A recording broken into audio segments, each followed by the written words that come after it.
మనం వాట్సాప్ యూనివర్సిటీని ఒకసారి పరిశీలించినట్టయితే మనము చూద్దాం. వాట్సాప్లల్లా ఒక్కొక్క అభిప్రాయాలు ఒక్కొక్కరు. ఇక్కడ మనము ఒక విషయం చూసినట్టయితే నాథ్రామ్ గాడ్సే ఎవరయ్యా అంటే ఒక మన గాంధీని చంపిన ఒక వ్యక్తి. మహాత్మా గాంధీని ఎందుకు చంపాల్సి వచ్చింది అనే విషయం కూడా అతని పైన కేసులు అయినాయి. ఆయన ఉరిశిక్ష వేయడం కూడా జరిగింది. అసలు ఇతన భారతదేశానికి గొప్ప వీర భక్తుడు అని చెప్పుకోవాలి. భారతదేశానికి గాంధీ చేసినటువంటి మోసాన్ని సహించలేక అతను గాంధీజీని చంపడం జరిగింది అని చెప్పేసి అతని మరణ వాంగ్మూలం లోపల చెప్పడం కూడా జరిగింది. అతను ఒక బుక్ రాసుకున్నాడు జైల్లో ఉన్నప్పుడు, నేను గాంధీజీ ఎందుకు చంపాల్సి వచ్చింది. బుక్ రాసుకోకుండా ముందే జైలు లోపల ఉన్నప్పుడు అతనికి కోర్టుల్లో పెట్టినప్పుడు కోర్టు వారికి విన్నవించాడు. ఏమని? గాంధీని ఎందుకు చంపాల్సి వచ్చింది అనే విషయం మీద క్లుప్తంగా మనం చెప్పుకున్నట్టయితే, ఎప్పుడైతే మహాత్మా గాంధీ మన ఇండియన్ కాదు, అతను ఒక ముస్లిం. ఆయన ఎప్పుడైతే పాకిస్తాన్కు ఎక్కువ సపోర్ట్ చేస్తున్నాడో, ముస్లిమ్స్కి ఎక్కువ సపోర్ట్ చేస్తున్నాడు అని చెప్పేసి గాడ్సే నిర్ణయించి అతను చంపడం జరిగింది. గాంధీ వల్ల భారతదేశానికి చాలా ముప్పు ఉంది. గాంధీజీ బతికి ఉంటే ఇప్పుడు మన పాకిస్తాన్ నుంచి బంగ్లాదేశ్ వరకు రోడ్డు మార్గాన్ని కూడా వేయడానికి చెప్పిండంట ఆయన. అంటే మన భారతదేశాన్ని టోటల్గా పూర్తిగా చీల్చడానికి కంకణం కట్టుకున్నాడంట మహాత్మా గాంధీ. నాథ్రామ్ గాడ్సే కోర్టులో ఇచ్చే చివరి ఉపన్యాసం నుండి కొన్ని ముఖ్యాంశాలు. నేను గాంధీజీని చంపాను, నేను దీన్ని అంగీకరిస్తున్నాను, కానీ నేను దీన్ని ఏ వ్యక్తిగత శత్రుత్వం లేదా కోపంతో చేయలేదు, కానీ పూర్తి ఆత్మ బలిదానంతో మరియు దేశం యొక్క ప్రయోజనం కోసం చేశాను. గాంధీజీ జీవితం దేశానికి చాలా విలువైనదని నాకు తెలుసు, కానీ హిందూ సమాజాన్ని త్యాగం చేస్తూ ముస్లింలను సంతృప్తి పరచడం అనే ఆయన పద్ధతి నాకు ఆమోదయోగ్యం కాలేదు. ఆయన ఎప్పుడు కూడా ముస్లింలకు సపోర్ట్ చేసి మాట్లాడేదంట. దానికి ఉదాహరణలు చాలా కోకొల్లలు ఉన్నాయి మనం చెప్పుకుంటూ పోతే. దానికి ఆయన చెప్పిన గాంధీ మాత్రం ఏం చెప్పాడంటే, ముస్లింస్ హిందువులను చంపినప్పుడు హిందువులు సంతోషంగా చావును కోరుకోవాలట, సంతోషంగా నవ్వుతూ చనిపోవాలట. గాంధీ చెప్పినటువంటి కొన్ని మాటలు ఉన్నాయి. ఎందుకు చనిపోవాలి? హిందువులు ఎందుకు చనిపోవాలి అంటే, ముస్లిమ్స్ ఎందుకు చనిపోవద్దు, అందరు మనుషులే కదా, మరి నువ్వు ఆ విధంగా ఎందుకంటావు? ఇట్లా ఇవి కొన్ని. ఇంకోటి ఏంది, పాకిస్తాన్ సపరేట్గా అయినప్పుడు 55 కోట్ల రూపాయలు పాకిస్తాన్కి ఇవ్వడం జరిగింది. ఇప్పుడు 1948 టోపుల. ఇప్పుడు ఇక్కడ ఇప్పటికీ నాకు అర్థం కాని విషయం కూడా ఒకటి ఉంది. పాకిస్తాను అంటే మన భారతదేశంలో విడిపోయింది, ఓకే. స్వతంత్రం అనేది వచ్చింది కదా ఎప్పుడు? 1947 లోపల.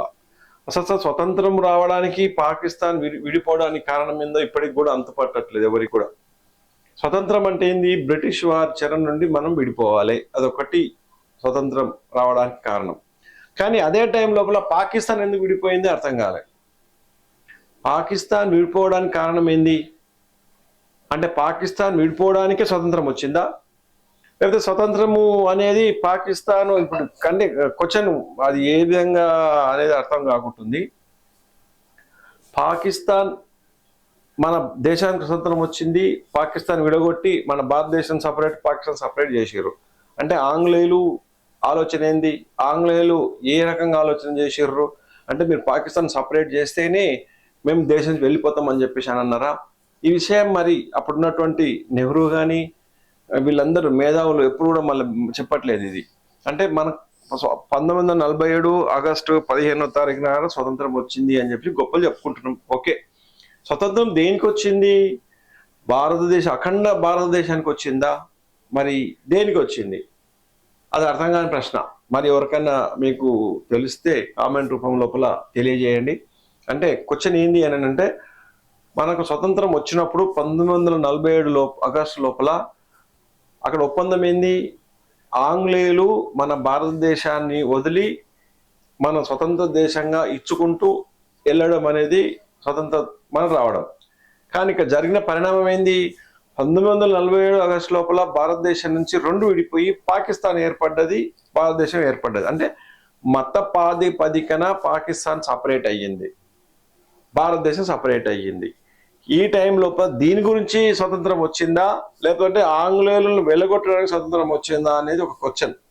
దీనికి ఎవరి దగ్గర సమాధానం ఉంటే మరి మాకు కామెంట్ రూపం లోపల ఇస్తే ఒకసారి మాకు కూడా తెలుస్తుంది.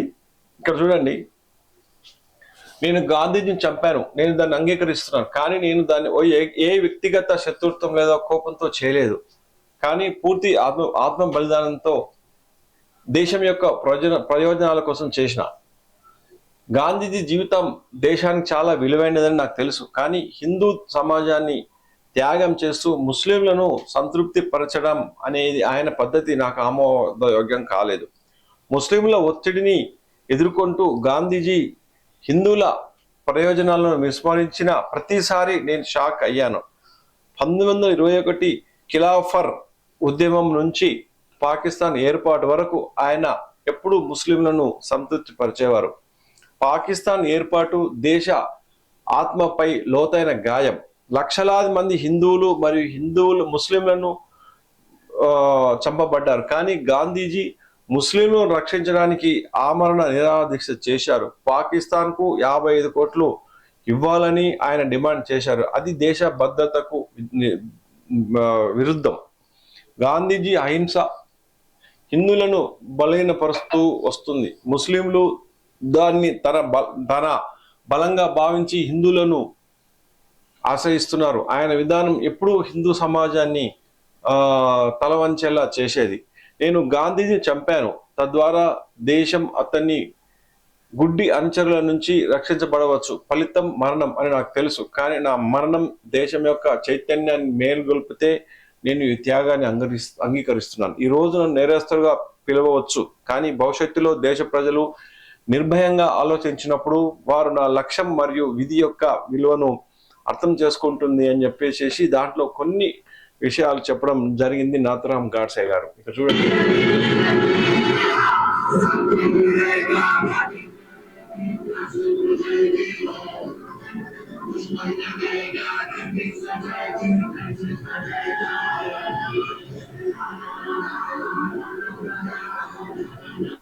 ఇక్కడ కొన్ని విషయాలన్నీ చెప్పడము జరిగింది నాథురామ్ గాడ్సే గురించి. అతని గురించి సపరేట్గా ఒక మనం వీడియో చేసుకుందాము. అది తర్వాత ఇక్కడ మనము గుజరాత్ లోపల చందూలో అక్రమంగా 8,000 కట్టడాలు కట్టిరట. ఇక్కడ ఎవరు బంగ్లాదేశ్లో వచ్చినటువంటి వారు 8,000 కట్టడాలు కడితే దాన్ని నిర్దాక్షిణ్యంగా చందోలాలో ఆక్రమణ తొలగిస్తున్నటువంటి విషయం. ఇక్కడ మొత్తం కొన్ని వందల వేల వీటిని గృహాలను తొలగిస్తుందన్నమాట. ఇక్కడ అక్రమంగా బంగ్లాదేశ్ లోపల ఇది మన దగ్గర వచ్చినటువంటి వారు.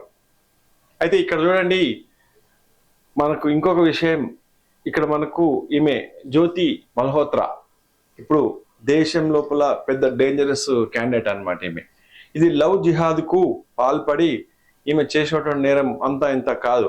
ఎవరైతే డానిష్ అనేవాడున్నాడో వాడిని పెళ్లి చేసుకుందంట ISI ఇతనితోటి. మల్హోత్రా వివాహ కథలో షాకింగ్ ట్విస్ట్లు. ISI డానిష్ భార్యను ఉపయోగించి ISI ఏజెంట్ డానిష్ తన భార్యను ఉపయోగించి జ్యోతిని మోసగించాడు. ఆమె ఇస్లాంలో 4 వివాహాలను అనుమతిస్తుందని ఆమెను ఒప్పించి డానిష్ వివాహం చేసుకోవడానికి ఆమెకు అనుమతి ఇచ్చింది ఆమె భార్య. ఎవరు? డానిష్ భార్య జ్యోతిని ఇస్లాం మతంలోకి మారమని కూడా ఒత్తిడి చేసింది. ఒక మౌల్వీ పాకిస్తాన్ హైకమిషనర్తో డానిష్ మరియు జ్యోతులను వివాహం చేసుకున్నాడు మరియు వారు ఇండోనేషియాలో హనీమూన్ కూడా చేయడం జరిగింది. డానిష్ జ్యోతితో తన ఇస్లామిక్ పేరును కాగితంపై ఉంచమని, కానీ తన పాత పేరు జ్యోతి మల్హోత్రా అని వాడుకోమని చెప్పాడు. జ్యోతి దీంతో ప్రేమలో పడింది. బహుశా ఆమె గతం వల్ల కాకపోవచ్చు. ఆమె 1 సంవత్సరం వయసులో ఉన్నప్పుడు ఆమె తల్లిదండ్రులు విడాకులు తీసుకున్నారు. ఆమె తల్లి చనిపోయింది మరియు ఆమె తండ్రి ఆమెను మరియు ఆమె సోదరులను ఒంటరిగా పెంచాడు. తల్లి లేదా అక్క లేకపోవడంతో జ్యోతి ఒంటరితనం మరియు వ్యక్తిత్వ సమస్యలతో బాధపడింది. ఆమె సులభమైన లక్ష్యంగా మారింది.